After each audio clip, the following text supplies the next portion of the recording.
இனி பேசுறதுக்கு ஒண்ணுமில்லாத அளவுக்கு பேசியாச்சு. காத்து கடல் மலை மரம் செடி கொடி ஆடு மாடு எல்லாம் பேசியாச்சு. உனக்கு நக்கலாவும் நகைச்சுவாயிருக்கல.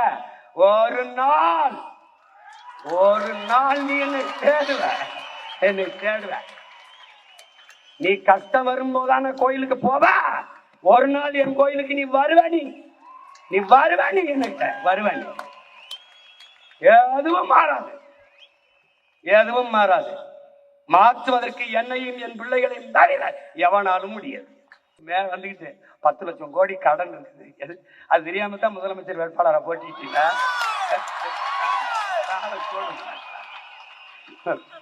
நல்ல வேலை என்னைய தோக்கடிச்சு உள்ள வரவிடாம விட்டான். உள்ள போய் இருந்த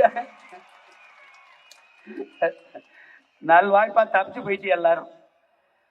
ஒரு 5-6 பேரோட உள்ள வந்திருந்தேன். மொத்த பேரும் வெளியில தான் இருக்கணும். ஏழைய மக்கள் என் மேல பாம்பு பார்த்து விட்டாங்களா இல்ல உங்க மேல பாம்பு பார்த்து போட்டாங்களா ஒண்ணும் தெரியல. ஏன்னா கோயிலுக்கு 10 லட்சம் கோடி கடன். நானே பாட்டா பாடினேன். 10 லட்சம் கோடி கடல்ல நாடு, இதுல இலவசம் வேற பெருவுக்க கேடு. தேர்தலா ஊரா பேசுங்க. முதலமைச்சர் ஆன பிறகுதான் அவருக்கு தெரியுது 10 லட்சம் கோடி கடன் இருக்குன்னு. ஐய அப்படியா? 10 லட்சம் கடனா? கடன் 10 லட்சம் கோடி இருக்குது. இந்த இலவசங்களை கொடுக்க முடியாது. 1 லட்சம் கோடி ஏற்கனவே வட்டி. பட்ஜெட்டே 3 லட்சம் கோடி தான். வட்டியே 1 லட்சம் கோடி போகுது. நீங்க சொல்ற அறிவிப்பு இதெல்லாம் செயல்படுத்த இன்னும் 10 லட்சம் கோடி கடன் வாங்க வேண்டும். அப்ப மொத்த பட்ஜெட்டையும் வட்டியை கட்டிக்கிட்டு ரொட்டியை திண்டு தெரிய வேண்டியதான் சொன்னேன். நீங்க கேட்கல. அப்ப நீங்க என்ன பண்ணிய? கொடுக்க முடியாது என்று தெரிந்து வெற்று வாக்குறுதிகளை கொடுப்பதுதான் மக்கள் துரோகம், மக்கள் விரோதம், ஏமாற்று. நாங்கள் உண்மையை சொன்னோம், தோற்று போனோம், மேன்மையாக கருதுகிறோம். தர மாட்டேன், கொடுக்க முடியாதுன்னு சொன்னேன். ஆனா நீங்க 2500 இப்பதான் தெரியுது கொஞ்சம் காசு இல்ல. அது கூட தெரியாம எதுக்கு வந்திய? 6 சிலிண்டர் எப்படி குடுக்குறீங்க? நான் பார்க்க தானே போறேன். ஒருவேளை நீங்க போரிட்டு ஈரானையே கைப்பற்றினாத்தான். நீ பிரபாகர மகண்டாவே, நம்மாழ்வார் மகண்டா. நீ குடு, நான் மாட்டுத்தனத்திலிருந்து சிலிண்டர் தயாரிச்சு என் பிள்ளைகள் கொடுக்கறனால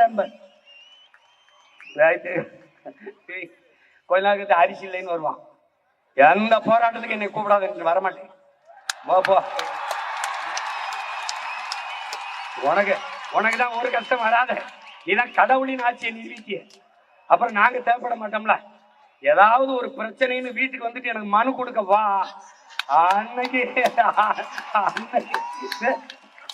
அன்னைக்கு பாப்பா இந்த சிரிச்சுக்கிட்டு இருக்க சீமா இல்ல. அன்னைக்கு சேட்டை உனக்கு என்ன சொல்றோம் ஏது சொல்றோம்னு கேட்கறது இல்ல. படிச்ச இளைஞர்களுக்கு 4000, இடை நிறுத்தத்துக்கு 15,000, கல்வி கடன் 20 லட்சம். எங்கிருந்து ராஜா? எங்கிருந்து? பாருங்க எப்படி பாருங்க. அவர் என்ன பண்ணுவாரு பாவம், கடன் ஆகி போச்சு.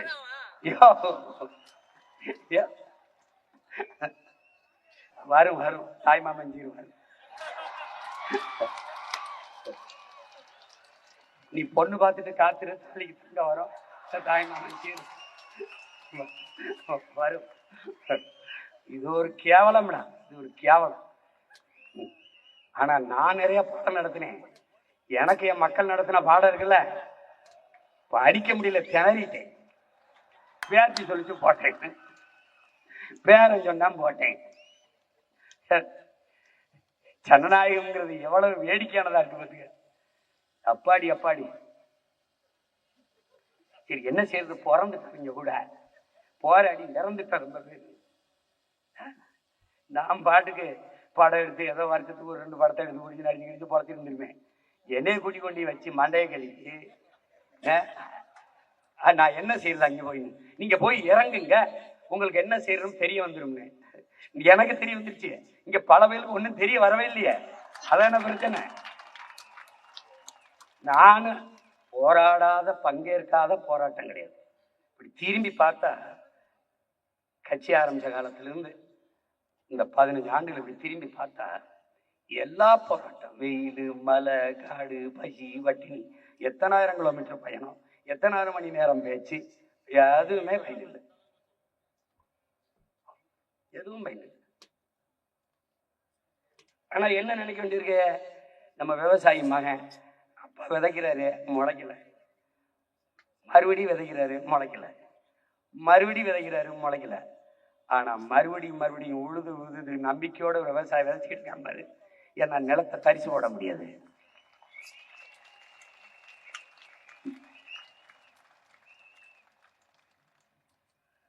சொல்றாங்க, ஒவ்வொரு நாளையும் அறுப்பதற்கான நாளா கருதாதே, விதைப்பதற்கான நாளாக கருது. விதைப்போம். இந்த காலம் நமக்கான. இந்த காலத்தையும் களத்தையும் நம் கைக்கு நகர்த்தணும். நம்மகிட்ட என்ன இருக்கு? உண்மை இருக்கு, நேர்மை இருக்கு, உழைப்பு இருக்கு, வேற ஒன்றும் இல்லை. திரும்ப திரும்ப அதே உண்மையும் நேர்மையுமாக நின்று கடுமையாக உழைப்போம். களத்தை நமதாக்குவோம். நம்பிக்கையோடு. கச்சத்தீவை கொடுத்த நிலத்தை திருப்பி எடுக்க முடியல. கொடுத்ததான் என்று இரண்டு கட்சியும் சொல்லுது. கொன்று குவிச்ச கட்சிகள், கூட நின்ற கட்சிகள் எல்லாம் இன்னும் அதிகாரத்தில், இன்னும் வென்று நிற்கிறார்கள், இன்னும் களத்திலே நிற்கிறார்கள். ஆனால் மாணவ தமிழ் மக்கள் எல்லாத்தையும் மறந்து அவர்களுக்கு வாக்கு செலுத்தி வலிமை கொடுக்கிறார்கள். இப்பதான் திமுகவுக்கு தெரியும் காங்கிரஸ் எவ்வளவு பெரிய ஈனப்பய, துரோகப்பய. அப்படி இன்னைக்கு தானே திமுகவுக்கு தெரியும். நீ அவனோட நின்று அற்ப பதவிக்காக என் இனத்தை கொன்று குவிப்பதை வேடிக்கை பார்த்து நின்ன, இன்னைக்கு உன்னை கேவலப்படுத்திட்டு போயிட்டான். ராகுல் காந்தி ஐயா ஸ்டாலின் கூட ஒரே மேடையில் ஏறல, உன்னை அவமதித்தார் உங்களை. ஆனால் பதவி ஏற்புக்கு வந்து பக்கத்துல இருந்து பல்லிடிச்சுக்கிட்டு இருக்காப்ல. அந்த 5 சீட்டு அற்பச்சிட்டு திமுக காரன் போடலைன்னா மாணவத்தோட இருந்து தோத்து போய் வெளியில் நின்றுப்பான். போட்டவனை வெள்ள வச்சு அங்க போய் அவன் நிக்கிறான். பதவி இருக்கும்போது தீய சக்தியெல்லாம் தூய சக்தியா மாறிடுச்சு. வந்துட்டாப்ல. தீய சக்தியின் வாக்க வாங்கி எங்க ஊர்ல கீரை ஆகும், கீரை சாறு ஆகாதுன்னு. புரியுதா? கீரை சாப்பிடுவான், கீரை சாறு குடிக்க மாட்டேன். திமுக ஆகாது. திமுகவால ஓட்டு வாங்கி ஜெயிச்சு வந்த எம்எல்ஏலாம் ஆகும். இந்த தோல்வியும் இந்த அவமானமும் திராவிட முன்னேற்ற கழகத்துக்கு நிகழ்ந்ததில் எனக்கு பெருமை, மகிழ்ச்சி.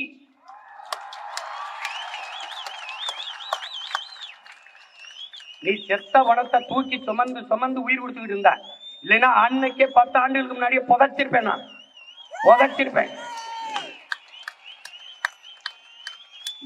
திரும்ப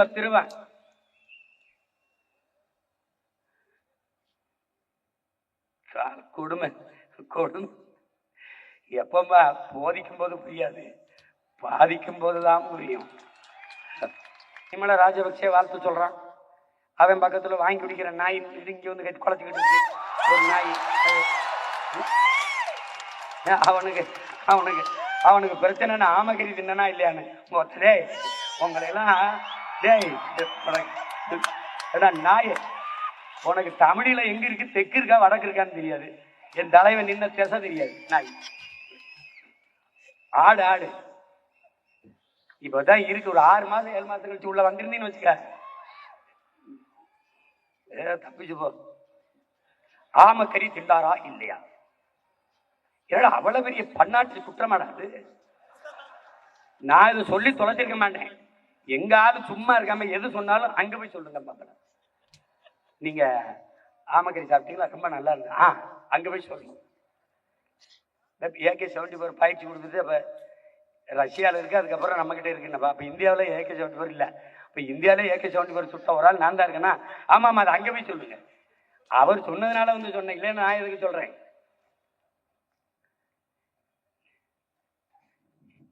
பெரிய அதனாலதான் இந்த நாட்டுல விலைவாசி ஏறி போச்சு, பசி பஞ்சம் வந்துருச்சு. அவர் ஆமக்கறி சாப்பிட்டு விட்டாருங்க. நாய் கொஞ்ச நாள் பேச்சுறீங்களா?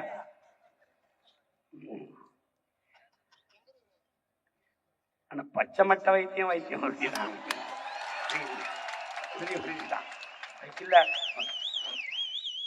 என்னடா நான் என்னமோ அப்படியே ஆட்சியில் இருந்து அப்படியே தோக்கடிக்கப்பட்ட மாதிரி தோத்தாண்டா. இன்னும் முட்டையில் ஆரம்பிச்சோம் சுழியத்துல.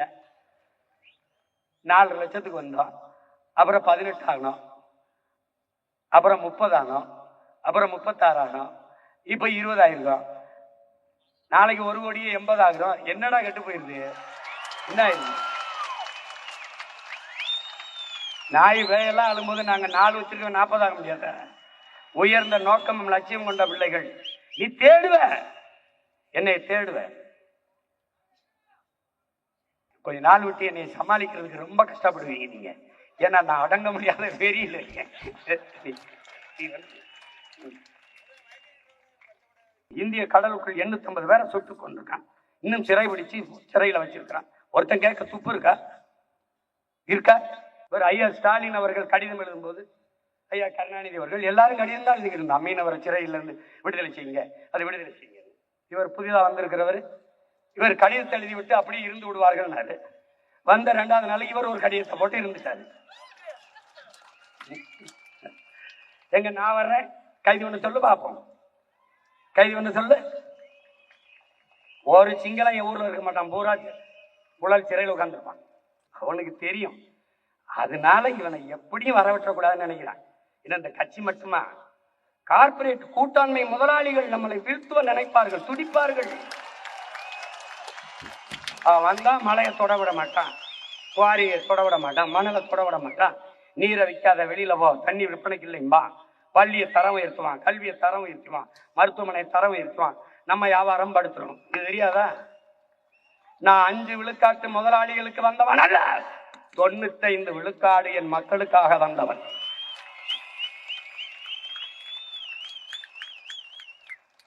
இதே வாத்தியார், இதே போக்குவரத்து தொழிலாளி, இதே மருத்துவர், இதே நர்ஸு, இதே செவிலியர்கள், இதே விவசாயி, இதே மீனவ எல்லாம் தெருவுக்கு வருவான். வரும்போது என்னை தேடுவான். நான் அந்த கடை சீட்டு கொடுத்துருக்கேன், ஒரு ஆண்டுக்கு. ஏதாவது வேற நாட்டில் போய் படுத்துக்கிறேன்.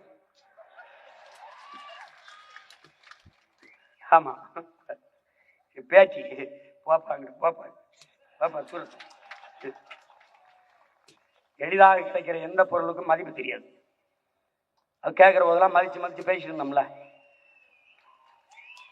ஒண்ணுமே பேசாதவரை கொண்டாடுறது, பேசுறவனை துண்டாடுறது. அவரை அப்படிதாங்க பேசிட்டு பாருங்க. எப்படி நீ ஒரு நாள் என் மக்கள் நம்மை தேடுவார்கள். பருவநிலை மாறுகிறது, புவி வெப்பமாகிறது, கடல் கொதிநிலை அடைகிறது, நீர் கிடைக்கவில்லை, சோறு கிடைக்கவில்லை. நாம் சொல்லுகிற அரசியல் அவர்களுக்கு தெரிய வர குறைந்தது இன்னும் 1/4 நூற்றாண்டுக்கு மேல ஆகும். அவர்களுக்கு நம்ம என்ன சொல்றோம்னு தெரியும். நாம் பேசுவது வேடிக்கையா இருக்கிறது, வேடிக்கை காட்டினது தலைவனா தெரியும். ஒன்றும் பண்றது இல்லை, ஒன்றும் பண்றது. அவர்களுக்கு தேவை கருத்து அல்ல, வெறும் கவர்ச்சி. கவர்ச்சி யாரு வேட்பாளர்னு தெரியாது, என்ன சொல்றான்னு தெரியாது, அவன் வேலை செஞ்சாலும் தெரியாது. எதுக்கு போடுறோம், ஏன் போடுறோம்னு போட்டு கடைசியா வென்றவர் இவர் தான் வேட்பாளரா? விளங்கிரும்டா நாடு, டே விளங்கிரும்டா. என்னை தோற்கடித்து தோற்கடித்து நீ தோற்று போவாய். கடைசியாக நான் வென்று முடிப்பேன், அன்னைக்கு நீ என்னோடு சேர்ந்து சிரிப்பாய். ஏன்? ஏன்? நான் காலத்தின் மகன், வரலாற்றின் பிள்ளை. இந்த அற்ப தேர்தல் வெற்றியும் தோல்வியும் கண்டு துவண்டு போகிற கட்சி தொண்டர்கள், கட்சி தொண்டர்கள் அல்ல, நன்கு கட்டமைக்கப்பட்ட தமிழ் தேசிய ராணுவத்தின் வீரர்கள். ஆள் மாற்றம், ஆட்சி மாற்றத்திற்கு வந்த அரசியல்வாதிகள் அல்ல, அடிப்படை அமைப்பு அரசியல் மாற்றத்திற்கு வந்த புரட்சியவாதிகள். இங்கே பூனையை விட புலி வலிமையானது என்பதை எலிகள் ஒருபோதும் ஒத்துக்கொள்வதில்லை. அதுதான் பிரச்சனை, அதுதான் பிரச்சனை. என் உடன் பிறந்தவர்களே, விடியாத இரவு ஒன்றும் கிடையாது, அடைய முடியாத இலக்கொன்றும் கிடையாது. ஒவ்வொரு இரவும் விடிகாலை அடுத்த நல்ல விடியலை தயாரித்துக் கொண்டிருக்கிறார். அப்படி ஒவ்வொரு தோல்வியும் மகத்தான வெற்றியை தயாரித்துக் கொண்டிருக்கிறார். என்னுடைய அசைக்க முடியாத அடர்த்தியான நம்பிக்கையை நீங்கள் தான். நாம் ஒவ்வொருவரும் பெரு நெருப்பாக பற்றி எரியணும். ஒருவர் 10 10 100 பகைவர் நடுங்கும் படையாவேம் என்கிற கோட்பாடு அப்படியே இருக்கிறது. வேலையை சிறிதாக்கி வெற்றியை எளிதாக்க வேண்டும். என் அன்பு பிள்ளைகள், இந்த களத்தை இதுவரை நடந்தது கடந்ததை அழித்து விடுங்கள். இன்றுதான் 2010 மே 18 இதே நாளில் நாம் மதுரையில் தொடங்கியதை இன்று நம்முடைய தாத்தா தனித்தமிழ் அடிகளார் மறைமலை அடிகள் திடலில அவருடைய பெயரை தாங்கி இருக்கிற இந்த நகரிலே நாம் இன்று தொடங்குகிறோம், இன்று புதிதாக பிறக்கிறோம் என்ற புத்தெழுச்சியை நாம் தமிழர் என்கிற அரசியல் புரட்சி படை இன்று தொடங்கப்படுகிறது, இந்த நொடியில் இருந்து தொடங்கப்படுகிறது என்ற புதிய உற்சாகத்தை நீங்கள் அடையும். 15 ஆண்டுகள் ஆகிவிட்டது. 10 ஆண்டு கால தேர்தல் அரசியல் எல்லாத்தையும் கடித்து விடு, மறந்து விடு. இந்த இடத்தில் இருந்து புதிதாக பிறந்தோம் என்ற உணர்வை பெற வேண்டும். உனக்கு சோர்வு வருதா? தனியா இருந்து நமச்சிவாய வாழ்க நாதந்தாள் வாழ்க என்று நம் ஈசனை நம் சிவனை வழிபடுவது போல, பட்டி திருமுத்து திருநகை முருகனை பாடுவதை போல பிரபாகரன் பிரபாகரன் பிரபாகரன் என்று 10 தடவை சொல்லு.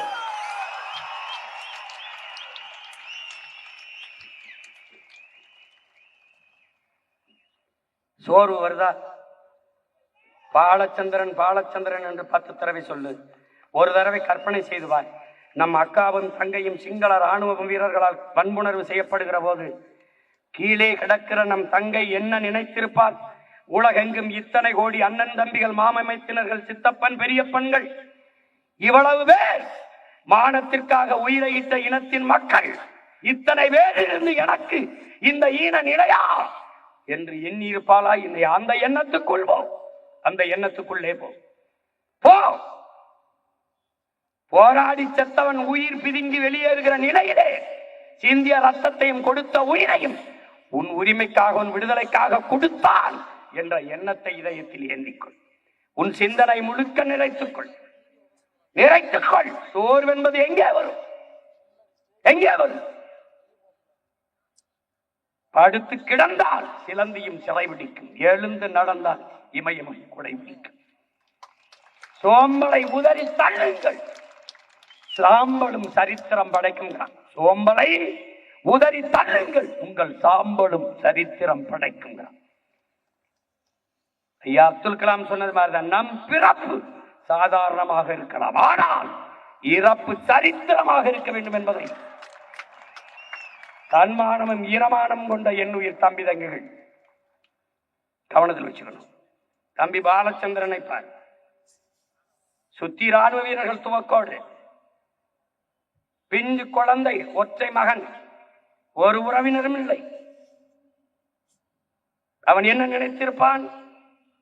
எத்தனை சித்தப்பன், எவ்வளவு பெரியப்பன், எவ்வளவு மாமன் மைத்துனன், என்ன அத்தா அக்கல, எவ்வளவு அக்கா தங்கை, யாருக்காக என் அப்பன் நாடு கட்டு போராடினான், யாருக்காக என் அண்ணக்கா எல்லாரும் உயிரை கொடுத்தார்கள், என்ன நினைத்திருப்பான் அந்த பிஞ்சு நெஞ்சு சற்று நேரம் என்ன சிந்திச்சிருக்கும் என்பதை எண்ணிப்பான். உனக்கு சோம்பல் வந்தது, தற்சோர்வு வந்தது என்றால் பிறகு பார்க்கலாம். பக்கத்தில் நிக்க வைத்து 5 குண்டுகளை நெஞ்சில் பாய்ச்சி கொள்ளும் போது, நெஞ்சு கிட்டே துவக்கை கொண்டுகிற போது அந்த பிஞ்சு நெஞ்சு எவ்வளவு துடித்திருக்கும், எவ்வளவு யோசித்திருக்கும் என்பதை உயிரினும் இனிய உடன் பிறந்தார்கள் சிந்திச்சுப்பார், எண்ணிப்பார்.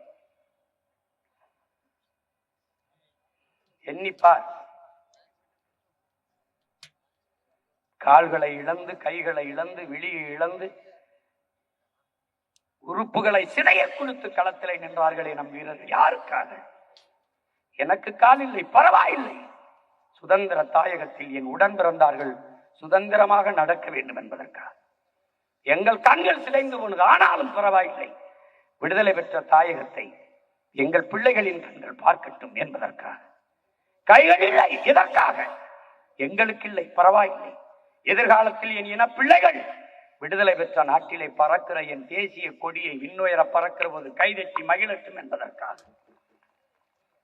இது எல்லாவற்றையும் மறந்து கடந்து போனால் நீ சுடுகாட்டில் இறந்து கிடக்கிற பிணத்திற்கு ஒப்பானவன். எனக்காக செத்தவனை நான் மறந்தால் நான் இறந்த பிணத்திலும் கேவலமானவன். திரும்ப திரும்ப சொல்கிறேன், நாம் பாதியிலிருந்து அதிலிருந்து இதிலிருந்து தொடங்கல, ஒரு புள்ளியிலிருந்து தொடங்குறோம். உன் தாய்மொழியை நீ ஆனாவிலிருந்து எழுத வேண்டும். அழிந்து போனது, உன் இனம் செத்து போய்விட்டது. தமிழர்கள் என்று இங்கு யாரும் இல்லை. இருந்திருந்தால் நாம் ஏன் இவ்வளவு கஷ்டப்பட போறோம், இவ்வளவு போராடி கொண்டிருக்கிறோம்? இங்கு யாரும் இல்லை, எல்லாம் முடிந்து போனது. ஒரு சுடுகாட்டில் இன்று கத்திருந்தா கூட 10 பிணத்தை எழுப்பியிருக்கலாம். இந்த இனத்திற்கு முன்பு 15 ஆண்டுகளாக நான் பேசியதை விட்டுவிடாதே.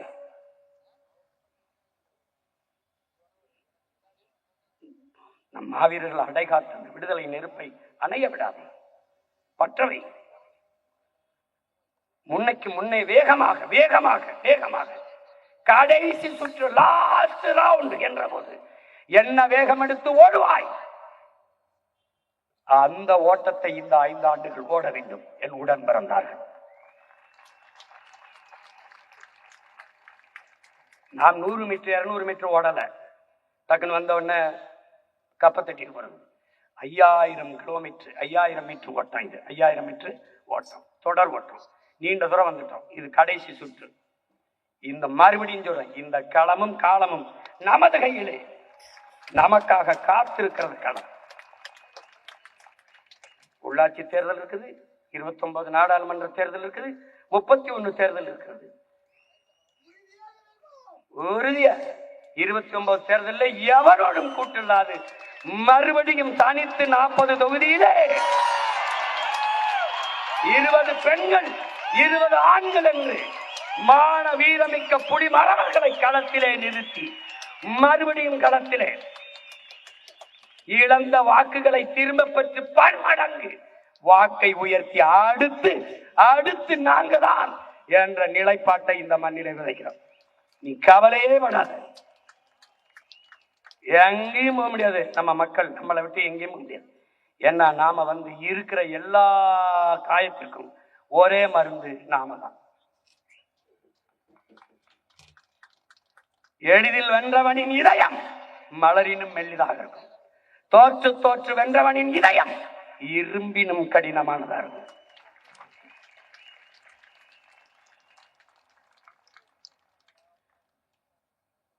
அதனால அவங்க என்ன செய்யறதுன்னு யோசிச்சு முடிவெடுக்கிறதுக்குள்ள 5 வருஷம் ஓடிடும். நீ அதை பத்தி கவலைப்படாம இரு. ஆனா ஒண்ணு, அண்ணன் சொல்றதை மட்டும் கேட்டு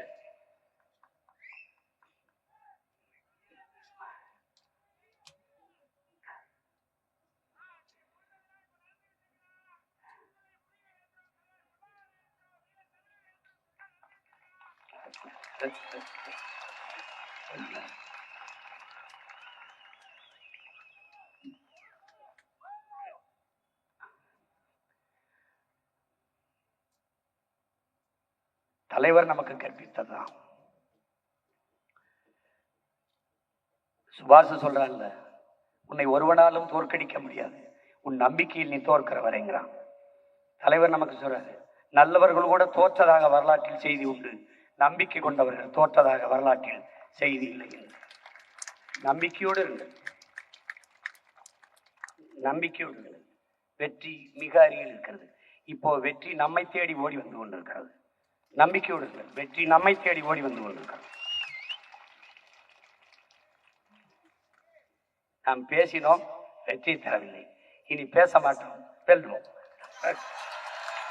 தருவோம். பேசி நம்ம பேசலைன்னா பழைய பேச கேட்க தொடங்குவோம்.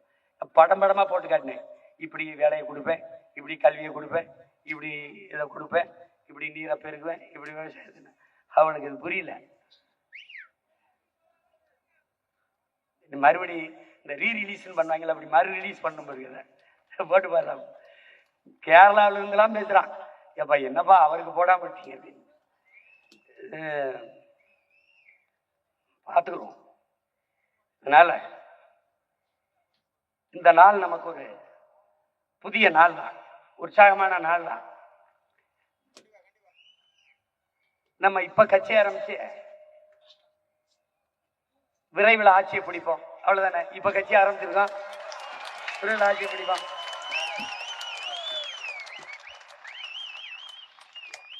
இங்க எதுவும் மாற போறதில்ல, அப்படியே தான் இருக்கும். நாம வராத வரை நம்ம வந்துதான் மாற்றணும். அதனால நம்பிக்கையோடு இருங்க. மறுபடியும் அண்ணன் உங்களுக்கு பதிவு செய்ய விரும்புகிறேன். இந்த களமும் இந்த காலமும் நமக்கானது. நீங்க எதுவுமே இல்லை என்றாலும் நமக்கு சத்தியம் இருக்கிறது, சரித்திரம் இருக்கிறது, அது சாட்சியா இருக்கும், இது வழிகாட்டும். ரெண்டாவது, நம்பிக்கையோடு இருங்க. எந்த சூழ்நிலையும் உங்கள் நிழலாக உங்க அண்ணன் உங்கள் அருகிலேயே பின்தொடர்ந்து வருவேங்கிறத நம்பிக்கையா இருங்க. யார் இல்லைனாலும் உங்க அண்ணன் இருக்கேன், அடர்த்தியான நம்பிக்கையா இருக்கேன். உறுதியா வெல்லுவோம். இந்த 18 முடிஞ்சிருச்சு. இனி நான் ஜூன் மாசத்துல ஒவ்வொரு மாவட்டமா பயணம் பண்ணி முதல்ல மாதிரி வந்து உங்களையெல்லாம் சந்திச்சு என்னென்ன எதாவது சரி செய்யப்படணும் சரி செஞ்சு படையை பெருக்கி தடையை நொறுக்கி இனத்தின் உடலையே இறுதி இலக்காக்குவோம். களத்தை இழக்கலாம், காலத்தையும் இழக்கலாம், பலத்தை இழந்து விடக்கூடாது என்கிறார் தலைவர். பலத்தை பெருக்குவோம், படையை பெருக்குவோம், மக்கள் நம்மளை தேடி வருவார்கள். அதுவரை நாம் களத்தையும் காலத்தையும் தயாரித்துக் கொண்டிருப்போம். உறுதியாக நீங்கள் கவலையே விடாதீர்கள். நம்ம உயிர் தலைவன் காலம் வரும் என்று காத்திருந்தவன் அல்ல, நமக்கான காலத்தை தனக்கான காலத்தை உருவாக்கியவன். இது நமக்கான காலம், நாம் உருவாக்கிய காலம். நாம் விதைத்த அளவுக்கு, விதைக்க வேண்டிய அளவுக்கு விதைத்து விட்டோம். இனி முளைக்கும், விடுதலையாக முளைக்கும். நம்பிக்கையோடு இருங்கள். தோல்வி என்பதே நமக்கு இல்லை, வெற்றி ஒன்றே நம் இல்லை. அதை கவனத்தில் வைத்துக் கொள்ள வேண்டும். புரட்சி எப்போதும் வெல்லும், நம் வெற்றி அதை சொல்லும். நம் இலக்கு ஒன்றுதான், இனத்தின் விடுதலை. இனம் ஒன்றாவோம், இலக்கை வென்றாவோம். தமிழ் தாய் வாழ்க, தலைவர் பிரபாகரன் வாழ்க. அமைதியாக எப்படி பாதுகாப்பா வந்தீர்களோ அப்படி கூடி பாதுகாப்பாக வீடு சென்ற பிறகு எனக்கு செய்தி அனுப்புங்கள். எல்லோருக்கும் நன்றி, வணக்கம். நாம் தமிழர்.